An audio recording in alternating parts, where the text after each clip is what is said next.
नमस्कार। मैं डॉक्टर ओम प्रकाश भैरवा, सहायकाचार्य संस्कृत, राजकीय स्नातकोत्तर महाविद्यालय झालावाड़। आज हम भर्तृहरि द्वारा रचित नीति शतकम का अध्ययन करेंगे। किसी कारणवश क्रोधित होकर कोई राजा किसी विद्वान का तिरस्कार कर सकता है, परंतु वह उसके सद्गुणों का अपहरण नहीं कर सकता। कवि ने हंस के नीर क्षीर विवेक का उदाहरण देकर यही तथ्य उद्घाटित किया है। अम्भोजिनी वन विहार विलास मेवे, हंसस्य हन्ति नित्य राम कुपितो विधाता। न त्वस्य दुग्ध जल भेद विधौ प्रसिद्धां, वेदग्ध कीर्तिम अपहर्तुम असौ समर्थ है। अम्भोजनी वन विहार विलासम एव हंसस्य हन्ति नितराम कुपितः विधाता। न तु अस्य दुग्ध जल भेद विधौ प्रसिद्धां, वैदग्ध कीर्तिम अपहर्तुम असौ समर्थ है। नितराम कुपित है विधाता। नितराम अत्यंत, कुपित है क्रुद्ध होने पर भी, विधाता ब्रह्मा, ब्रह्मा के अत्यंत क्रुद्ध होने पर भी। हंसस अम्भोजनी वन विहार विलासम एव हन्ति। हंसस है हंस पर, विधाता के या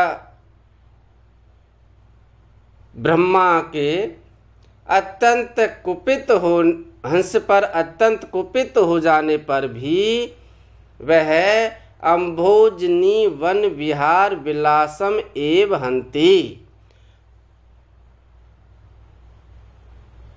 अम्भज कहते हैं जो अम्भ यानी पानी में, ज यानी उत्पन्न होने वाले हैं, अर्थात कमल, और अम्भोजनी जो कमलनी हैं, उनके वन को या उनके समूह में विहार है, क्रीड़ा करने के, विलासम यानी आनंद को, एव यानी ही, हन्ति यानी नष्ट कर सकता है।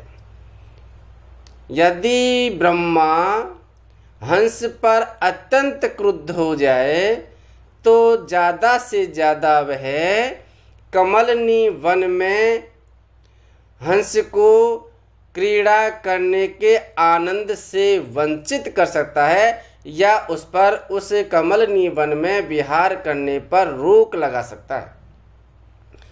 तो किंतु असौ वह विधाता, अस इस हंस के दुग्ध जल भेद विधौ, दुग्ध यानी दूध, जल यानी पानी में, भेद अंतर करने की जो विधि है, क्रिया है, दूध और जल में भेद करने की जो उसके पास विधि है,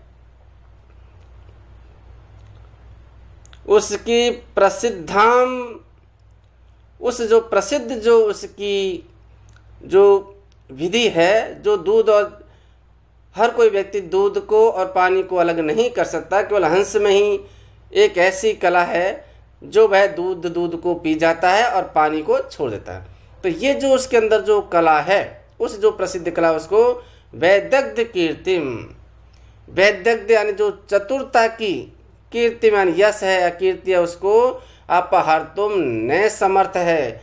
अपहर्तुम यानी नष्ट करने में, न यानी नहीं, समर्थ यानी सामर्थ्यवान हो सकता है, या उसकी इस जो प्रसिद्ध जो कीर्ति है उसको वह नष्ट नहीं कर सकता है।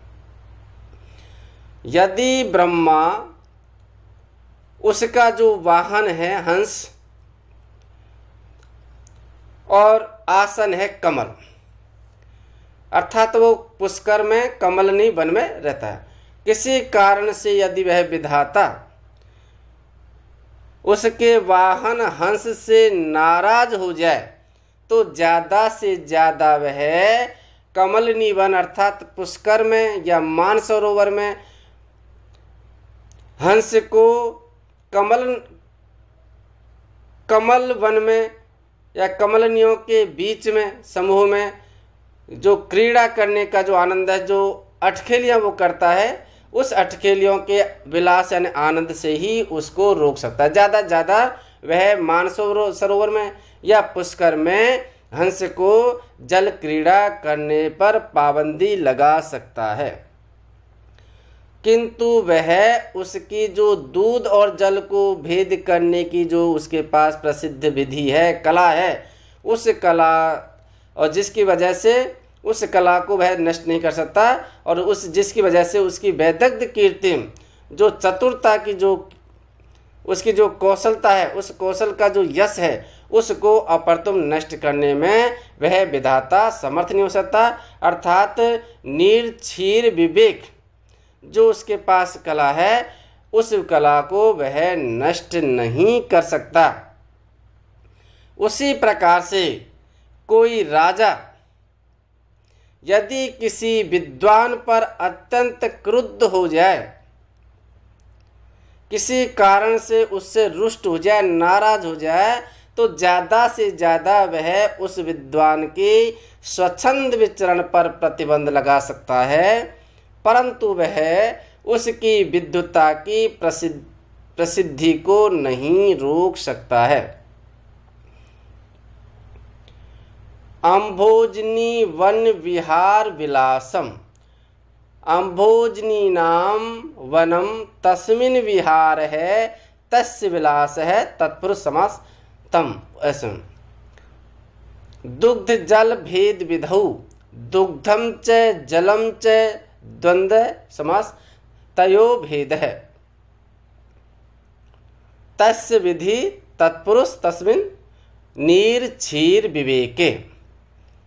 अर्थात दूध का दूध और पानी का पानी करना, यह मुहारा भी उस नीर क्षीर विवेक पर आधारित है। वैदग्ध कीर्तिम विदग्धस्य भावो वैदग्धम तेन कीर्ति ही तत्पुरुषतम।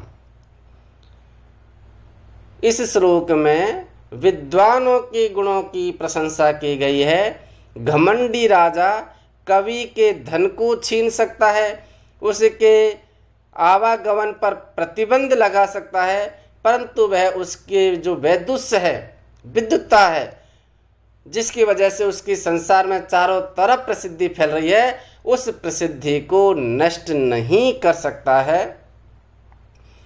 हंस और ब्रह्मा के अप्रस्तुत कथन से अप्रस्तुत प्रशंसा अलंकार है।